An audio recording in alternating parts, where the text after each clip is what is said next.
Welcome to the Health and Wealth Power Hour, the podcast that provides you with the knowledge and insights you need to achieve physical, mental, and financial well-being.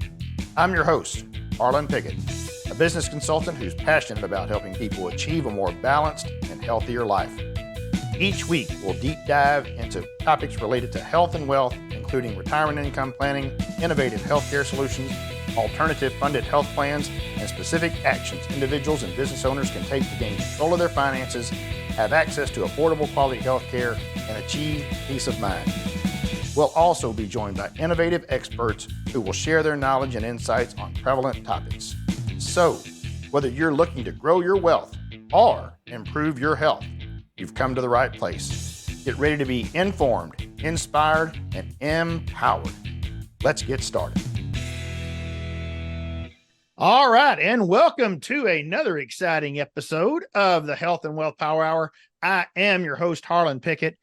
Boy, I'll tell you, today's going to be something different, guys. Y'all have had me talk to a number of folks, including the Attorney General of the state of Texas, who has now been vindicated, by the way. But we're going to jump into, we're not going to jump into it. We're going to try to avoid it, but we're going to talk about family violence today. I was very honored to meet the Honorable Rosie Speedlin Gonzalez here a couple of weeks ago whenever I was chosen for jury duty and actually then chosen to be on a jury in her courtroom in the 13th court here in Bexar County, Texas. She does preside over the family violence court, and I learned a whole lot while I was there. Our trial was actually cut short, and we'll talk a little bit about why that happened here in just a little bit. But you guys are in for a real treat today, and you will never find a bigger advocate and promoter of programs, including an incredible program that she put together here in Bexar County, than the Honorable Rosie Speedlin Gonzalez. Judge, welcome aboard. Thank you for having me on, Harlan. I'm honored to be here. Anytime I'm given the opportunity to provide education through a platform that reaches hundreds of thousands of people, I need to take advantage of that. And I appreciate the opportunity very much, Harlan. Well, you are very welcome.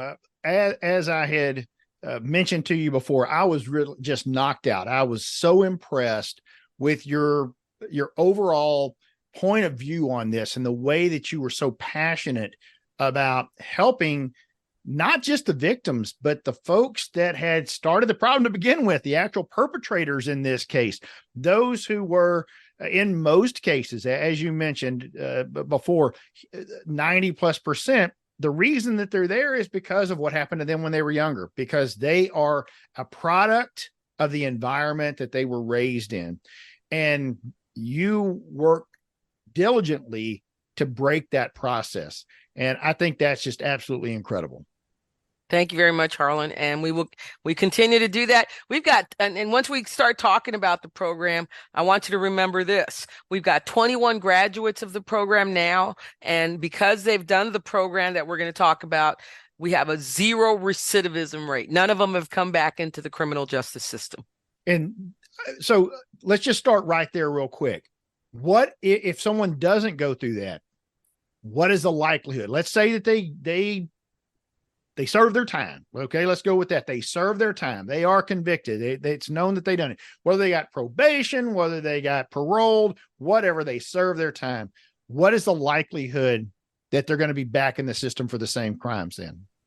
If not properly addressed, the recidivism rate increases exponentially. And so what happens to an individual after their first conviction or the first time they're supervised? And I say that because many people get the opportunity of what they call deferred adjudication probation. And that means if you finish all these programs, the case will be dismissed, but your arrest will always stay on your record.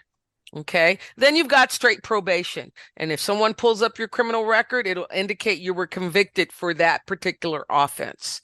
Here's the problem that folks have when they are either supervised on deferred or have a straight conviction for family violence. that follows them for the rest of their lives. Oftentimes, in the middle of negotiating with their attorney and the prosecutors, all the defendant hears that is that they will not have this conviction on their record if they can finish their deferred adjudication probation. The piece that they miss is that that's not expungible. The arrest will always stay on their record. How does that affect an individual in the long term? It disqualifies them from financial aid for college. A landlord can deny you access to rent or lease their property. You can get disqualified from any professional license that the state of Texas issues for you. Anything from a home health care provider to a truck driver to a lawyer, doctor, and everything else in between. And you are barred from being able to protect yourself with a firearm, a gun, or handle ammunition. So those are some of the consequences. So we create, through that process, this invisible population that is uneducated, unemployed, and can't protect themselves for the rest of their lives. They carry that monkey on their back. And so, we have to find a way to kind of level that field. I still haven't been able to sit with someone and say, hey, we got to change the laws, because that's not my role as a judge. That's the legislative branch. But it would be great if someone were to, I don't know if you remember Beretta and the theme song, don't do the crime if you can't pay the time, right? Right. And so what if someone pays the time and they're done? They have paid their debt to society and have a zero balance. They come out and now they've got this record. Is that justice? Is it justice to have someone who paid their time and paid their debt to society still carry that record throughout the rest of their lives? So in our court, that program you talked about addresses, at least for first-time offenders, an opportunity for them to not have a record to deal with for the rest of their lives. It does. And I don't want people to be misconstrued here. This is not a free pass in any way, shape, or form. It was interesting when you were talking about the program itself. I'm like, okay, someone's got to want it. And you followed that up by saying someone's got to want it, because it is not an easy program. In fact, I love the tagline you guys have, and that is redemption through accountability. Correct. And let me tell you, folks, there is a lot of accountability here. So why don't we kind of jump into what that program looks like? Because I don't want anyone to get the misconception that this is just an easy free pass to put somebody back out there on the streets. Correct. So I want you to keep this in mind, because a lot of times my explanation will fall on deaf ears unless there's something visual attached to it. Before I start into this, I want you to consider watching I Am a Stalker. It's a documentary on Netflix about people and where they end up should you not get an intervention like the one I'm talking to you about. Almost all of them end up in prison after having hurt someone, maybe even killed someone. There's another documentary on Netflix called Killer Sally. Sally and her husband were competitive bodybuilders, and they were using steroids and things of that nature. They had domestic violence within their marriage, and she ended up murdering him. Those are just a couple of examples. Now, you will learn through watching those. There's an expert on that type of behavior who says you can change the behavior, but it's got to be very early on in that behavior. And there is data that shows that the most effective way to change that type of behavior is at the first touch with the criminal justice system. This program, Reflejo Court, which means reflection court, is only available to first-time offenders of family violence with a history of substance abuse. And the other part of it is that it only works to change behavior if a person wants to change their behavior, and it is at the first touch with the criminal justice system that you're going to find a defendant who's got their faces on their faces in their hands. They're embarrassed. They don't want anyone to know they've been arrested for this. They don't want to talk about it. They want to do whatever it takes to make sure they never end up in the criminal justice system again, and that no one ever find out that they laid hands on somebody they loved in a hurtful manner. So that's why it's got to be a first-time offender. And two, when we have the proceeding to bring them into the court, to plead them into Reflejo Court, they have to tell me on the record why they want to be in the program, and that they want to be in the program to change whatever led to them being in front of the court at that time. So that's why it's important that it's only be open to first-time offenders with a strong desire to change their behavior, because that's the only time this type of program is effective. I think that's a very, very valid point, because once someone's kind of in this chain of these events happening over and over, right, what are you going to do? You're breaking the chain. Someone told me before, when you break a horse, what do you have? A horse. You got a broken horse. You got a broken horse, right? Well, when you break a person, what have you got? You got a broken person. And so you're not breaking them, right? That's not what you're doing in this procedure. It's not somewhere down the road that you're breaking them. You're not breaking a habit. You're preventing. I like to use the analogy of a sicario or an assassin. And a lot of us have seen, movie productions. Some of us have a history where we may have met someone who is a paid assassin, or was, and came out of prison, or maybe still in prison. And they'll say to you, the first one was really hard. When, it took me a while to pull that trigger.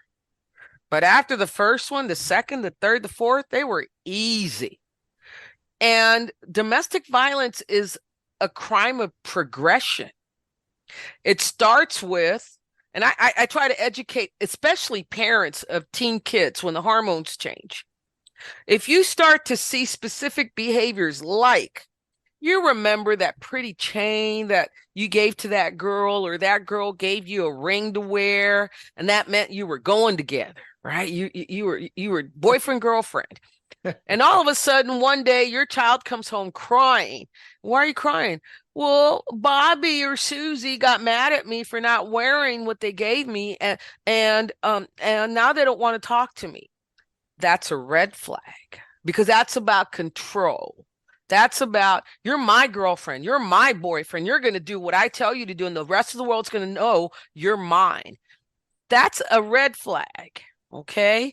And that progresses from jealousy to anger to a shove to a punch or a slap to choking to murder. And it progresses. The behavior becomes more and more severe. And I need parents to understand that they need to teach their children that they can say no, and that they can set boundaries. And children will only reflect the behavior within their homes. So if they see the parents doing that to each other, they think it's okay for them to do it. So we have to be hyper aware of how our behavior impacts the development of children and teenagers, to make sure that we are able to cultivate healthy and safe relationships as opposed to dysfunctional relationships that could eventually inevitably end up with someone being severely hurt, even killed. So this program that you've put in place, the Reflejo Court, I'm not even going to try to speak it in Spanish. Okay. I'm going to do everyone a favor. Have you been asked about it in other parts of the state, other parts of the country, about implementing things like this? I know that you have a bit of a speaking circuit that you do as well, but have other places considered adding this? Yes. And the reason why is specialty courts, as we're called, have been around for about 20 years, and they're around the entire country.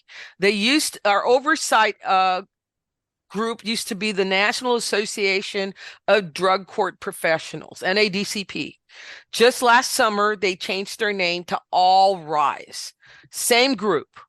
They've got 10 key components, and they've got a set of best practices that all specialty courts have to follow to be certified. And the one common denominator with all the specialty courts is they must have a drug or substance abuse treatment component. Okay, so we go to these conferences.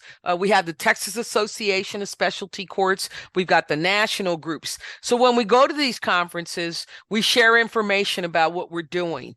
I've been fortunate enough to be able to present at some of those conferences. And when that happens, that's when we get the requests. We've had requests from as far away as Alaska, from the tribal nations, El Paso, Tarrant County, Harris County, Hidalgo County, Cameron County, Travis County. The word is out. We're out there. The judges, I get requests for information all the time. And it's judges just like me that preside over family violence cases. And just to go into this, I know that you wanted people to know this isn't just a pass for first-time offenders. They must make a 1 to 2 year commitment to work this program. The shortest time I've seen someone being able to graduate is 11 months. Some folks have self-sabotaged and taken the whole 2 years because they don't feel safe. They don't feel like they can do this on their own. And it's a very common occurrence. So it's increased supervision, increased random drug testing. They must have individual counseling. They get trauma therapy. They're involved in group therapies. They are hooked up with Ready to Work with the city of San Antonio so that we make sure they're employed. Oxford Homes is one of our partners. Those are sober living homes where people can live. We've got folks at Lifetime Recovery helping us. We've got folks at the Center for Healthcare helping us because a lot of these folks didn't even know they had some sort of issue that needed medication to calm them down. We've got a fully dedicated probation officer, thanks to Jarvis Anderson, the chief probation officer, making sure that we have a full-time dedicated probation officer supervising our population. Well, we use ankle monitors. We use all the sanctions. Hey, you're going to give me a weekend in jail. When they relapse, we get them assessed for treatment again. We offer residential treatment for them. We have a full-time case manager on staff and an assistant for her on staff.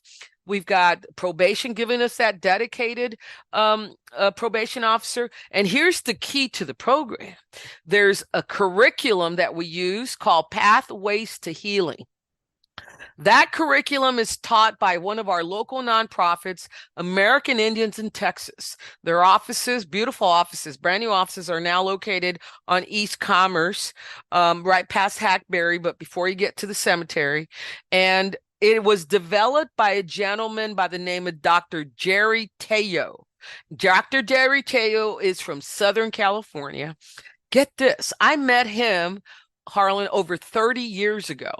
I met him in Austin. I was at a conference. It was a substance abuse conference. I was still doing a social work at the time, and I was required to go and I was on what they call an LCDC track to become a licensed chemical dependency counselor. Okay. So I was there for training.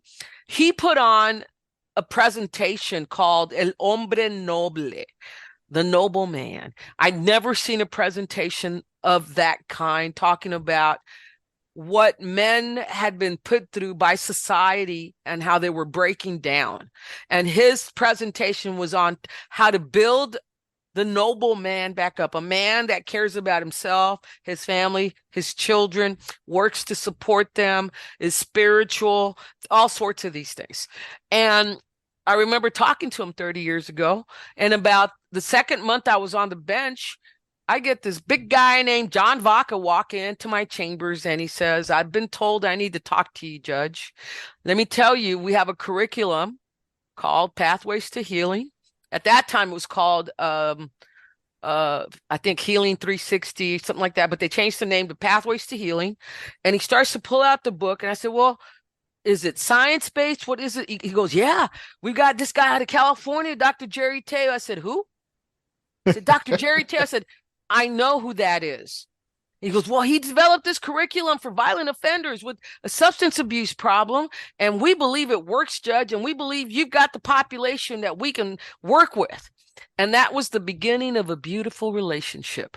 So in most cases, if they're not in Reflejo Court, a defendant in my court, in this court, in y'all's court, has to complete a state mandated program called BIP, BIP. It stands for Batterers Intervention Prevention Program. And so if they're not going to do Reflejo Court, they still have to do BIP. If they're in Reflejo Court, they don't have to do BIP because the program under John Vaca with his assistant, Cynthia Garcia, because we split up the genders. We have a female instructor for the women. We have a male instructor for the men. If they complete that Pathways to Healing program, then that is the equivalent of having completed the BIP program if you're not in Reflejo Court. And that's just kind of an overview of how our program works. What's the BIP program do that's different from your program then? So we have regular judges training. And I can tell you that back in January, I attended a training, their judicial trainings, and one of the very popular trainers that the College on Judiciary brings in is a guy by the name of Dr. Brian Meyer. And he's a PhD out of the Central Virginia healthcare system. He's located out of Virginia, and he works with community-based outpatient clinics, and he runs the psychology program and there with that particular group. And he came and he trained all these. There were 200-300 judges in the room. And he says, how many of you order your people to do BIP? And everybody raised their hand. And he flat out said, stop doing it. Now, mind you, it's a state mandated class. You have to order it for these cases. And we all kind of looked at him like, what are you talking about? It's state mandated. He goes, it's not effective. It doesn't work. Why? Because it does not include a trauma component to deal with the student's trauma. It's just kind of a notebook of 20 to 25 lessons they go over with them, but nowhere in there is there a trauma component to deal with their trauma. And he says, and until they fix that, BIP doesn't work. And I had heard some rumblings about that from some of the participants and even some of the instructors, but it's state mandated. What am I to do? But our Pathways to Healing curriculum is a trauma-based program. As a matter of fact, I can tell you now that my whole team is on a track to make the entire court trauma informed and trauma certified. And we're going through a series of classes through our City of San Antonio Metro Health Division, who certifies groups and people to be trauma informed and trauma certified. That's the difference. We are coming from a trauma informed, trauma based centric educational component as opposed to not. And so let me be clear, if you're listening out there, what we're really talking about here is getting to the root of the issue, because there was trauma that the person that's now committed the crime, they dealt with some trauma. They had some trauma in their past that caused them to create trauma in someone's future or now and in their future. And so by not addressing that, the chances of them going right back to it are pretty good, because they still have their problem. No one's even dealt with that. That's correct. Absolutely correct. And what I can also tell you is that there have been some longitudinal studies that there's an attorney general out of California who has done all these TED Talks, and she's got a lot of literature out there, and she will talk to you about the long-term chronic effects of childhood trauma and abuse. And I can't think of her name right now. I know she's a Black female doctor, but she will talk to you about how untreated trauma can develop into fibromyalgia, into chronic depression, chronic anxiety, can create lupus, can even create cancer. because the trauma is internalized and it's never dealt with in a therapeutic setting and in a healthy fashion. So the individual who suffers the trauma internalizes it and develops all these long-term health issues. And in the long run, costs our society, our community, millions, if not billions of dollars in medical care, because this individual has a lifetime of issues due to untreated trauma. Yeah, absolutely. If you talk to doctors, whether you're talking to a medical doctor or you're talking to a psychiatrist, most of the folks in that realm will tell you stress kills more people than anything else. And stress can go over a huge, wide variety of things, but stress kills more people because of exactly what you said. It can be turned into so many different ways. Whether it transforms you and makes physical issues, or whether you then turn that stress into a hugely negative addiction, or you turn that stress into hurting someone else that ends up putting you in a situation that you just spiral out of control in. But that's exactly goes to what you were just stating about that, because it is there are truly people that create their own negative health problems by the trauma that they have suffered on the mental side of it. There is no doubt about that. Yes, sir. So what is the future of this look like? What is what ideas, concepts, things do you have to improve the program? Or is your focus right now spreading it out there, getting out there in more places so that we don't just have folks in Bexar County, Texas that are moving forward and getting better because of it, but other places in the country? Well, our focus is, because we are dealing with violent offenders, there's limited funding because it turns people off. I can tell you that when I first started to want to push the program in Bexar County, I met with every city council person and every sitting commissioner individually.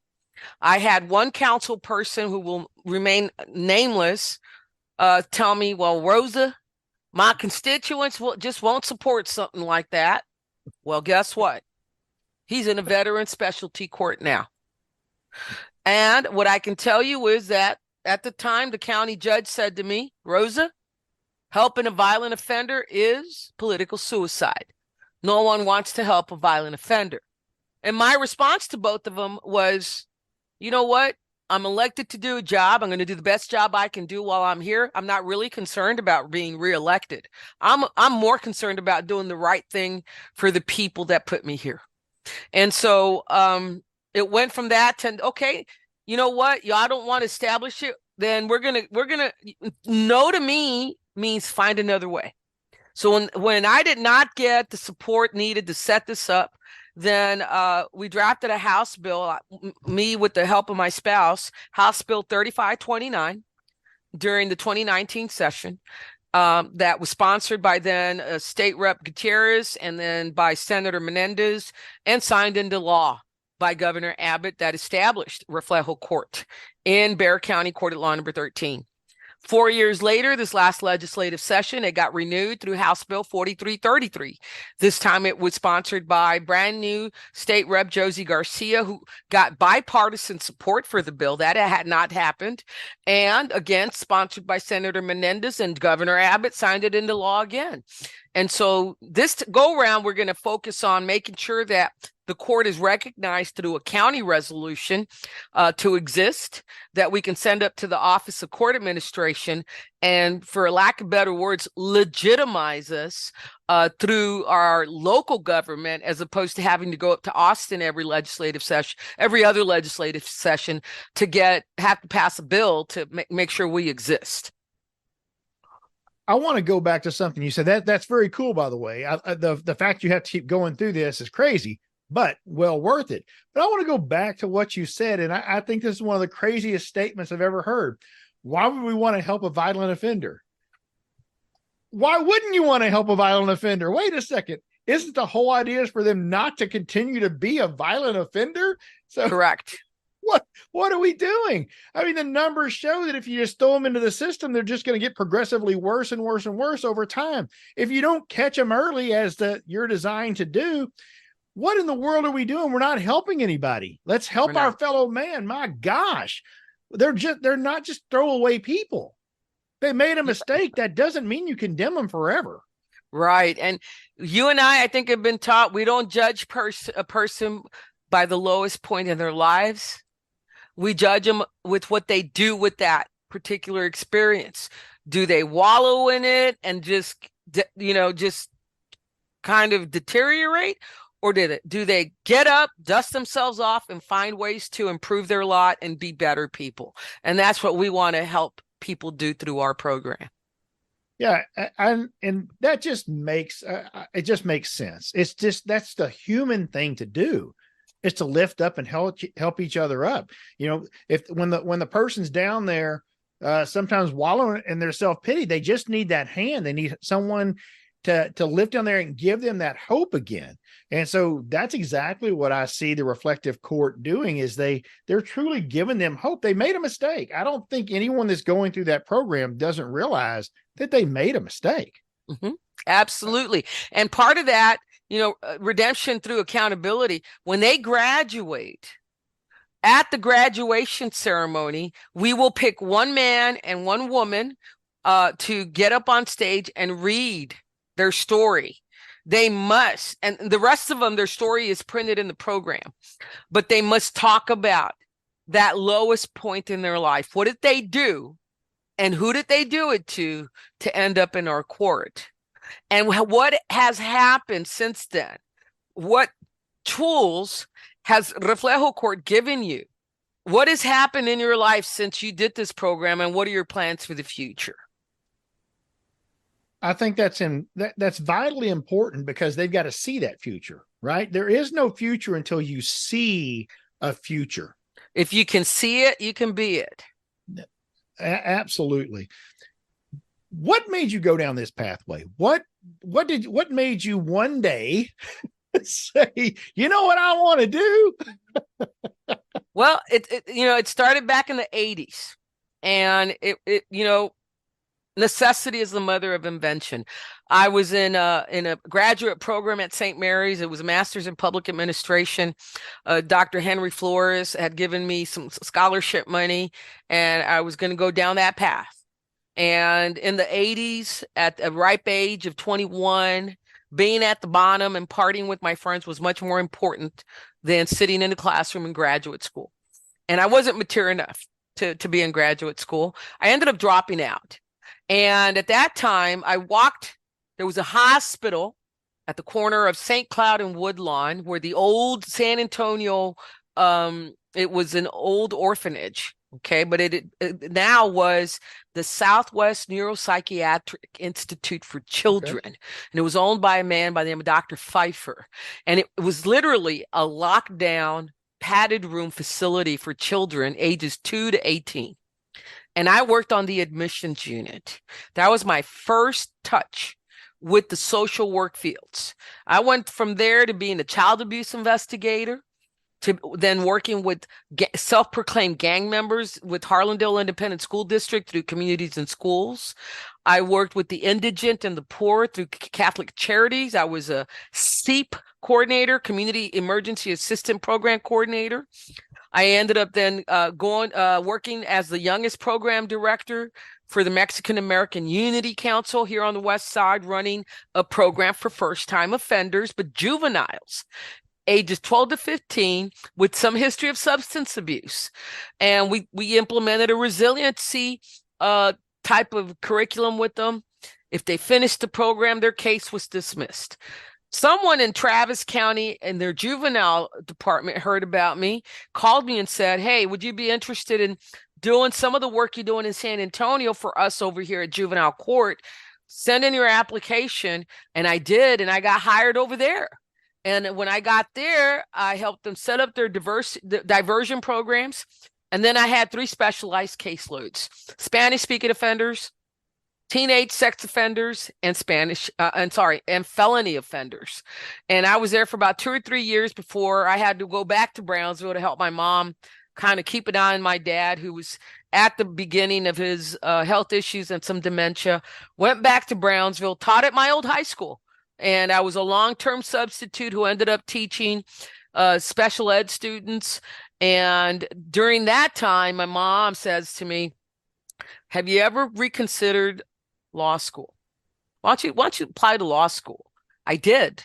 And on the first brush, I got admitted. So I was back in San Antonio in the fall of '98, got my law degree. And then I was what they call a non-traditional student. I graduated my law degree at 36. There's not a single law firm in this town, state, or country that wants a brand new 36-year-old associate. They want them young. They don't want them already seasoned and salted. And so I was in solo practice for 16, 17 years. And guess who I represented? The very same people I helped in my 11 years in the social work fields. So I did family law, a lot of CPS, Child Protective Services law. I did a lot of mental health work. I was an attorney for the drug courts. And I ended up being board certified in child welfare law. And at the time that I was elected, I was the only board certified child welfare law specialist in Bexar County and all of South Texas. So the people I helped as I won't call myself a social worker because I don't have a social work degree, but who I helped those 11 years working all those social work jobs ended up being my clients for 16 years. And those are the populations I helped. I was one of the very few attorneys in town that would take payment plans. I'd quote them a retainer, and then I'd work with them on, hey, I need a down payment, but then every month you come in here and you pay it off. And then before you know it, I get elected to this bench. And I brought that unique perspective to the bench. I think you'll be hard pressed to find a judge that did the work I did prior to becoming a lawyer and represented the populations that I did as a lawyer, and now sits on the bench with that unique perspective. And seeing the issues that these populations were dealing with is what led me to say, we need solutions here. I can't just sit on the bench and pontificate and rule and not care about the outcomes. I want to serve to make our community better, not just to kind of, move files around and slam my gavel and take off my robe at 5 o'clock and go home and not worry about it. I care about my community. I care about our kids. I care about our future. I want to be able to live in a safe community. I don't want to have to always, to this day, carry a firearm with me, because we're in a community that's being held hostage by violent offenders. And there's a way to do it. And we have the science to show it. So why not use it? It's very interesting. I had no idea what you were going to come up with on your history, but I have to agree with you 100% that I cannot imagine anyone more qualified to preside over the cases that come to your court than someone with a background such as you have. But I think that, and it's kind of funny, but how do you find I don't even know the best way to ask this. How do you find that you can be fair and impartial judge when you have so much compassion for those individuals that have been through such difficult situations that they're in front of you now? I don't, because you've had so much time in the social side. You were at a facility where those folks probably were not treated very well. Then their padded rooms, as it were, that you've seen all of these things happen to these people, and you know what trauma has caused. And in many cases, they're in front of you because of a difficult childhood that you've seen other people go through. I guess maybe I'm not really saying, I guess maybe I don't really mean impartial, but how do you keep your compassion from them from just overwhelming you when you're sitting on that bench? When it comes down to it, I'm a true red, white, and blue American, and I'm a true red, white, and blue Texan. I'm a proud Texan. I believe, and I carry firearms. I love guns, but it comes down to responsibility and doing things in a proper way. And I have compassion for the most destitute of souls in our community. but I'm not going to feel sorry for you if you're not willing to do what you need to do to fix what's wrong. And I'm not going to work harder at fixing you than you're willing to work to fix yourself. I will give you every opportunity to fix yourself. If you take that opportunity, you will be rewarded. If you don't take that opportunity, you will be punished. And I'm one of those, we're talking here political ideology. I may be a Democrat, but I'm a tough justice Democrat. I'm a fiscally responsible Democrat. And what do we mean by that is if we don't have the money for it, we go looking for the money. I'm not going to get in debt. Nor do I want our government to get in debt if we don't have the money to pay for it. But if we have a tax base that can pay for it, by God, let's use it to improve our lot and improve the lives of everyone in our community. And so I'm one to hold people accountable. And it's part of my story. You heard me talk about I was a product of the 80s. During my 20s, I make no secret about it. I used every drug under the sun. The only thing I didn't do was put a needle in my arm. So I know what can lead up to you being in front of my court. And for lack of better words, you can't bullshit a bullshitter. And you can't come in front of me and try to tell me, well, I tried this or I tried that. And Judge, it's so hard. I said, stop right there. Because I know exactly what you can do and not do to get out of your situation. And you can't do that in my court because I will call you on it right there and then. And so the compassion part of it is, as long as you're honest with me, don't lie to me, don't try to get one over on me, then I will open the doors to redemption for you. Just be honest and be accountable to me. We will get you bus passes. We will find you professional clothes to go to that job interview for. We will find you a place to live. We will get you into job training. We will make sure you get your GED. We will help you understand how to raise your children better and become better parents. But you got to stay honest and you got to stay accountable and you got to stop bullshitting me and this system so that you can become a better person, a better parent, a better member of our community. Well said. And that right there is compassion. What you just stated and your view of it is actually compassion, because letting them stay down that pathway, that's not compassion at all. Once again, it kind of goes back to folks saying, why would we want to help a violent offender? Why wouldn't you want to help a violent offender? Correct. That's really my question. Why wouldn't you? When they don't want the help, when what they love to do is be violent, when what they love to do is be part of the problem. And we've got folks that, then we're going to help them by helping ourselves and putting them somewhere they belong. And we've got folks that'll come into the program and we know by the third month, they're BSing us. And we will make a list of every time they BS'd us and not complied. We'll bring them back before the court and we'll say, you know what? We've got other people willing to use these resources that are going to use it for their betterment and the better of the rest of us. You want to stay in here? I'm not letting you waste county resources on you. You have absolutely no desire or intention on keeping the tenets of this program. So you're out. And you're out, you're going to go into the general population of probation. You're going to be found guilty and you're going to have that affirmative finding of family violence. It's unfortunate that you've chosen that. It's been your choice. It's been your decision. Goodbye, sir. Goodbye, ma'am. Hasta la vista and good luck to you. Tough love. Tough love, tough justice. Yep, absolutely. Absolutely. So kind of switching gears a little bit, as you have found yourself in this family court, you've been there for a while now. Obviously, violent offenders are in front of you all the time. Have you ever felt yourself threatened, either in the courtroom or felt yourself threatened, say, outside of the courtroom because of some of the folks that you deal with? Oh, we get calls. My coordinator and our clerks field the calls over to my office, and we get folks calling all the time. We get family members of these folks. We get the victims of complaining witnesses. We get them calling over here, making all sorts of threats. And what do? It's part of the job.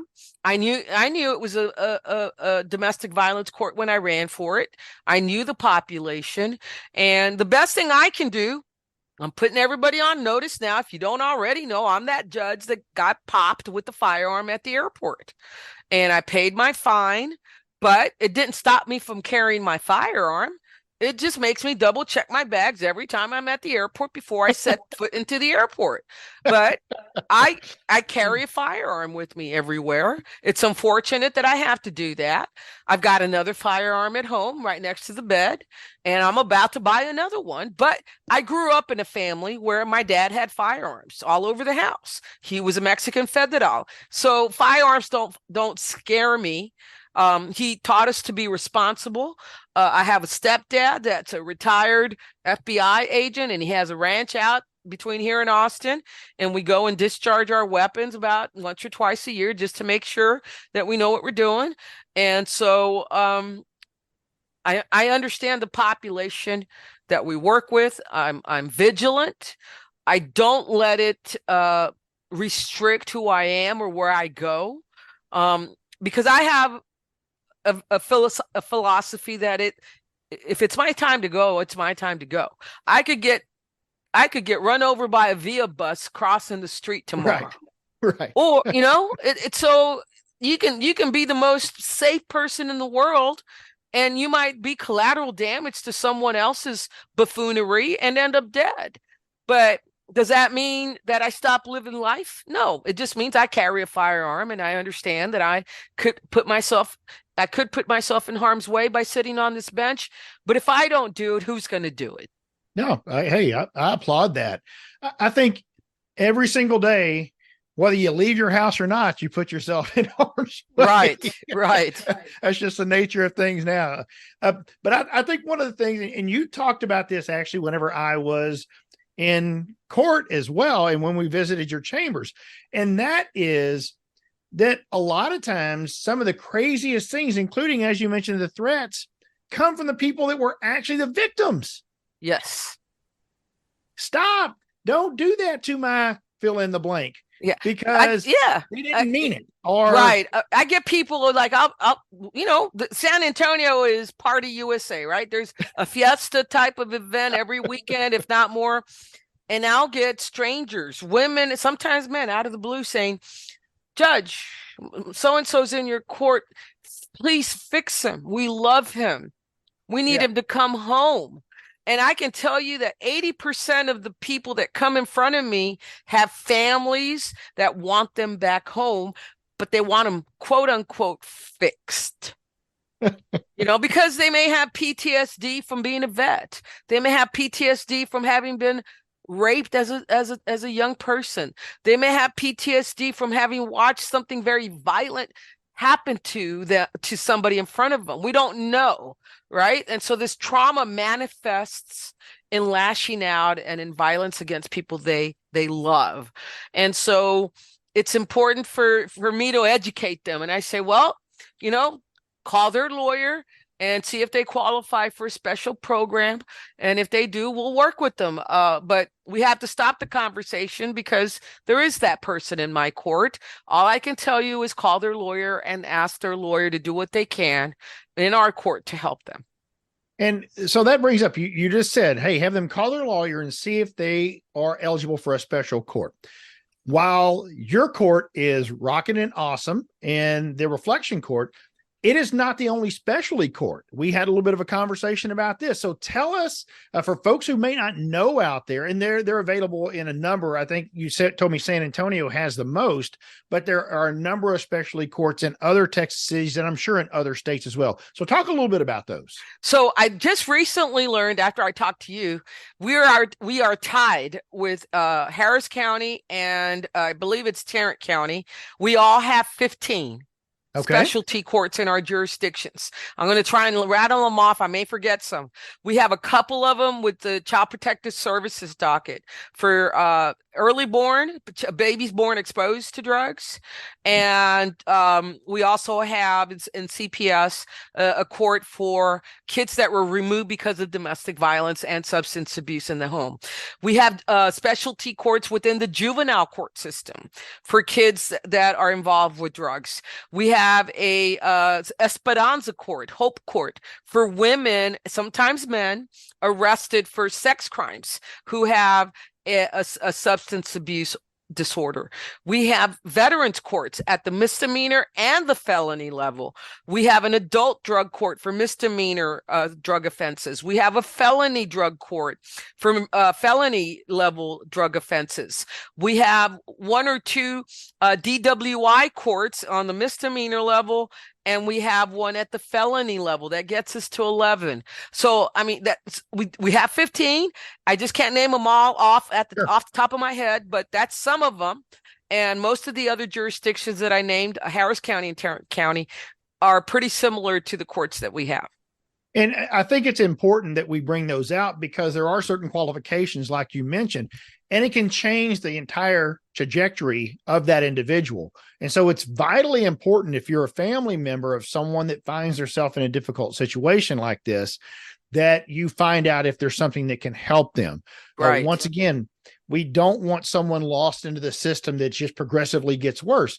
As you mentioned, so many times, the families, the friends, the whoever, they want them back.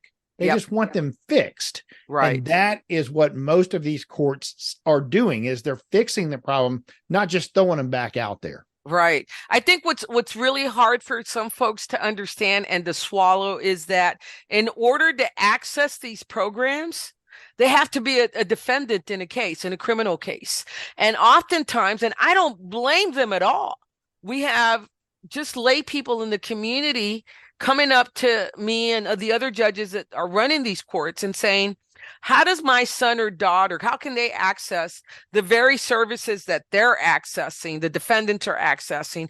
And you turn around and you have to tell them, well, you don't qualify because you haven't been arrested for this issue. And they look at you with indignance, and how dare you not offer my child services and offer a quote unquote criminal those services when my child needs the treatment just as bad as they do. And I totally get that, Sure. But it just happens to be how it works for specialty courts. No, absolutely. And I think that part of that issue is they see it happen, or they're concerned that they're going to be standing in front of you, or they're going to be standing in front of one of these other courts if we don't get something taken care of now. And, you know, it back to my world, the cost of healthcare, it's astronomical. And I mean, healthcare, we're going to throw the mental health side of that in there. And so when someone has these issues, we're talking about $6,000 a month is not unusual for someone to be in a program. People don't have that kind of money. Right. And so if they don't have it, then what are they going to do? You know, we hear it all the time. Unfortunately, I hear people saying, hey, I need to get my child on some type of health care because of this. Right. And a lot of times it's because of a situation like that. I have to tell them, hey, we can get you something. But unfortunately, especially in, say, plans that are on Obamacare and such, they're going to cover such a limited amount. And so many of these facilities don't even accept that anymore. Right. And that's a pretty tough situation for anyone to hear. I mean, now you're telling them they don't qualify for the system, for the, you know, to be helped through this because they haven't committed a crime. And I'm telling them I can get you something, but it's not going to cover it. Right. So, you know, the cracks that people are falling into, the gaps are getting wider and wider, and more people are falling into those gaps. And that's very unfortunate. And I hope that, you know, at some point, the voting public puts enough pressure on their legislators to do something about it. No, I agree with you. And here's the unfortunate part that I see, and is that we do keep waiting for that to happen. Is we keep waiting on Congress, the legislature, to do something, and we don't just take things into our own hands. You know, one of the things that I really promote is that you don't have to have health insurance to get good quality health care. There's ways to get it. You've got to understand how the program or how the system works to be able to get that. I think the same thing can be said. There are some places out there that offer affordable access to programs like what we're talking about, to folks that have addiction issues, to folks that have trauma issues. There are some programs out there. They're just hard to find. I will say this, and I've had the luxury and the grace to be invited into some very private circles of the A's, the Alcoholics Anonymous, Narcotics Anonymous, Cocaine's Anonymous, Codependency Anonymous, you name it, anonymous. And when you go into those rooms of folks having their meetings, and I watch that level of compassion come across, it is unbelievable to me that if someone walks into that room and says, I have nowhere to go, I ate 3 days ago, I haven't showered in a week, there's going to be 1, 2, 3 people that stand up and say, we're going to help you, brother. We're going to help you, sister. If you want the help, we got it for you. And they will find you a sober house. They will find you free treatment. They will find you a place to stay and live, because you made that first step to go into that room, admit that you've got a problem, you've got an addiction, and asked for help. That is, I think that's extremely valuable information right there for anyone out there that has a family member that has been turned away, or you've been unable to find that. There's programs like that out there. And those, like you said, the A's, those are the easiest ones to find. There's no doubt. There's plenty of those out there, while there are certainly other groups, especially for veterans. If you know a veteran that's hurting, reach out to us. I promise you, reach out to us. You guys know how to get me. You can always look for me online. If you go on LinkedIn, you're going to find me. Look for Harlan Pickett. You'll find me. Reach out to us, and I can certainly get you to some of the different groups that help veterans. And we know that PTSD has been such a huge deal for them. But you go to even some of the folks that have been out there for a whole lot longer, like our buddy Mike Martin, who was on here a couple of weeks ago. He's still suffering from the after effects of Agent Orange. And we're talking about decades ago that these things happened. There's so many things that have occurred in that realm and for veterans, that there are a lot of services, but unfortunately, by working through the federal government, you don't know about those a lot of times. You have to go to some of the more independent groups that will help you through that. Yeah, and nowadays, if you're looking for an A, all you got to do is Google AA San Antonio, NA San Antonio, CA. It's going to give you a drop menu of every meeting and location in the city, and there's hundreds 24 hours a day. And that's really anywhere in the country. That's not just here. Judge, that's going to be anywhere. You can do that. I don't care where you're listening from. I mean, I know we got a lot of folks around the country that are listening. We're giving you a snapshot of what's going on right here in San Antonio, Bexar County, Texas. But there are movements all around the country to help folks in trauma situations, to help folks in addiction situations, to help our veterans. Don't just let your loved one fall into those cracks that we were talking about. There's a way to help them. One other thing before I let you go, I want to talk about kind of what happened the day that I was in court with you, the day that I had the honor of being a juror. And it was a very unique situation. You said it very rarely happens, but the defense in this case was able to actually get it into the trial. We didn't even get to do a verdict. You got to do the verdict yourself. Tell us a little bit about how that can happen and what kind of made this a unique situation. So once the state puts on their case and they rest, that's the prosecutors. They have the burden of proving the case. Then defense counsel will usually get up and ask for what they call a directed verdict. And their argument is that the state, the prosecutors, did not prove enough of their case to move forward because they were deficient in meeting all of the elements of the case, or some of the elements of the case, that would make it worthwhile to continue with the trial and then give it to the jury for a verdict. In your particular case, there was identification issues that made it impossible for the jury to consider a verdict because you had so much information missing.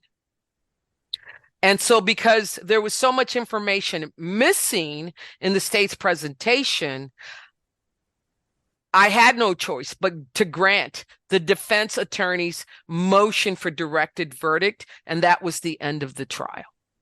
Yeah, I think it caught all of us kind of off guard, all of us jurors off guard, that it went down this path. We didn't even know such a thing could happen, right? Right. Okay. But the case wasn't dismissed, right? That's a different thing. Well, the case, so I granted the directed verdict. What it says is that the state did not prove their case, and therefore the defendant could not be found guilty of the offense they were charged with. Okay. So what would be the difference between, I have no idea. What would be the difference between you dismissing a case and you giving a directed verdict? Well, in the directed verdict, we started the trial. That defendant cannot be retried. Okay. Okay. So they cannot be retried. No, on a dismissal, this trial never starts. And so oftentimes what happens is maybe the state will dismiss a case within the statute of limitations. Let's say it's only been 3 or 4 months since the alleged offense, and they dismiss the case 3 or 4 months later. They can always, if it's within that statute of limitations, refile and charge the defendant again because the trial never started on that. Okay. So, but once the trial started, they didn't have that option anymore. Correct.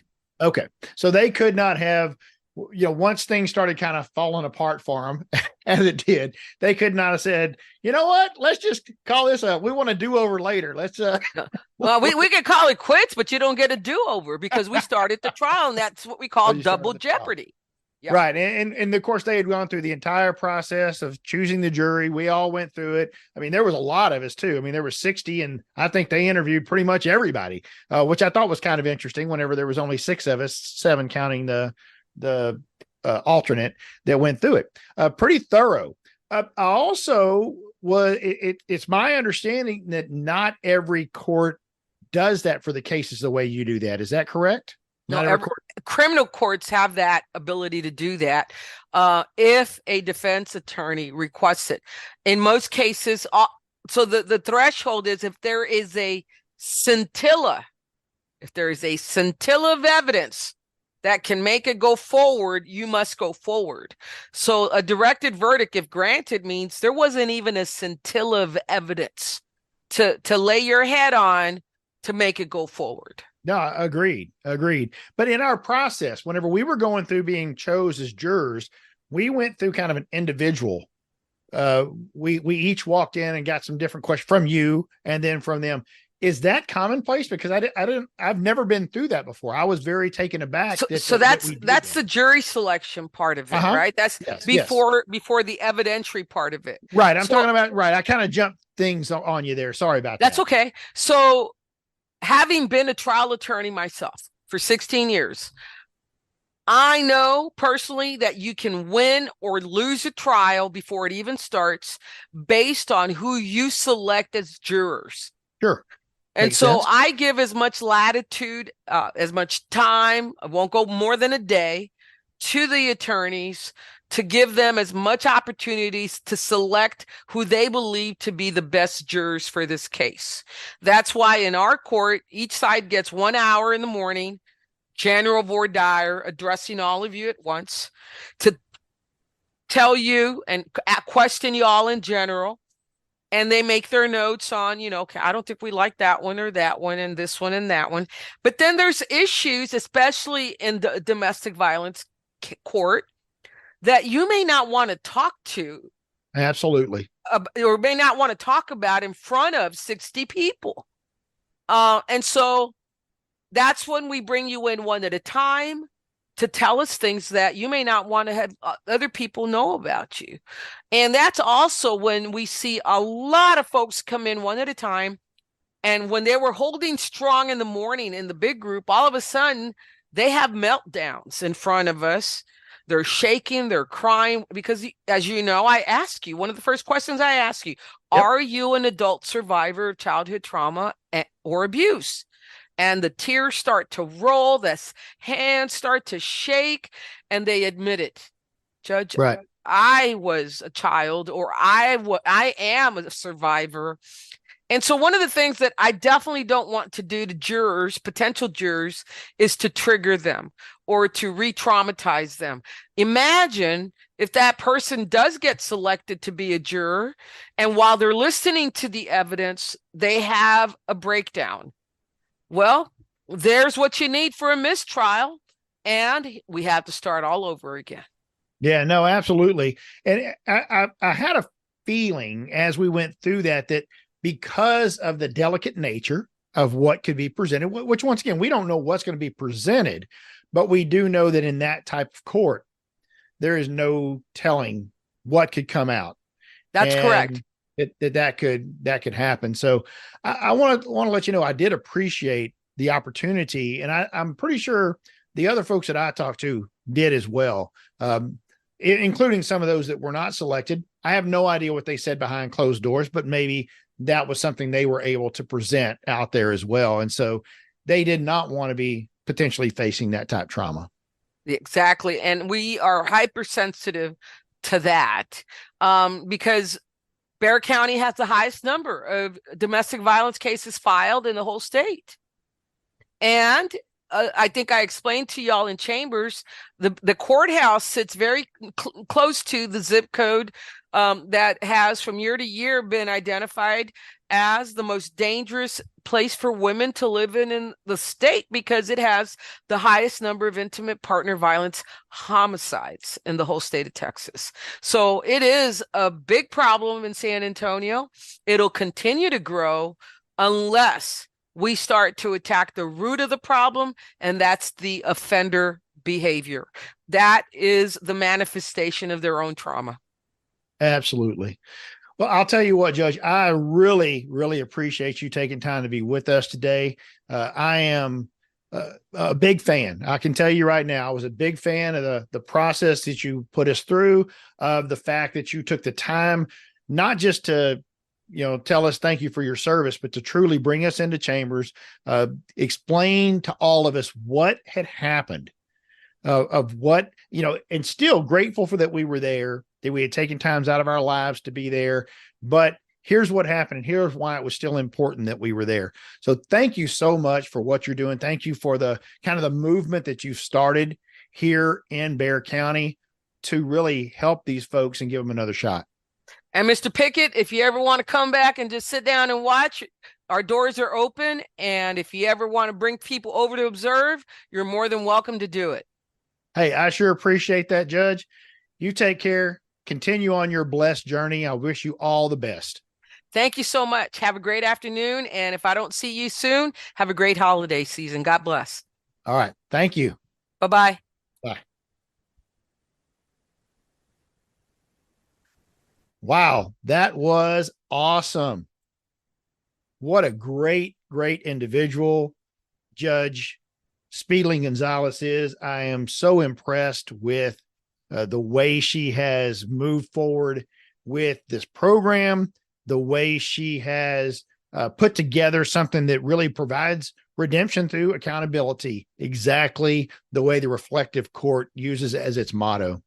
Hey guys, if you enjoyed that, I hope you'll listen to other episodes. We've got a number of great new episodes coming up, a bunch of new we got some DPCs coming up. We've got some coaches coming up. We've got a bunch of great new content coming up here in the future. So you guys be sure to go out and to the hwpowerhour.com. That's hwpowerhour.com. Make sure that you subscribe to the podcast. It'll come out every week. You'll get it sent right there to your email, and you can check it out and you can share it with others. as well. Hey, and our next big event is going to be on the 26th of September. That is 26th of September, 2023. And that is our series on LinkedIn audio called Why Does Healthcare Suck? This time we're going to delve into that prescription drug world, and it is America's drug crisis. Going to jump into that next week. Y'all be sure and listen in 11 a.m. Central Time on LinkedIn audio. All right, everyone, have a super blessed week. Appreciate y'all tuning in.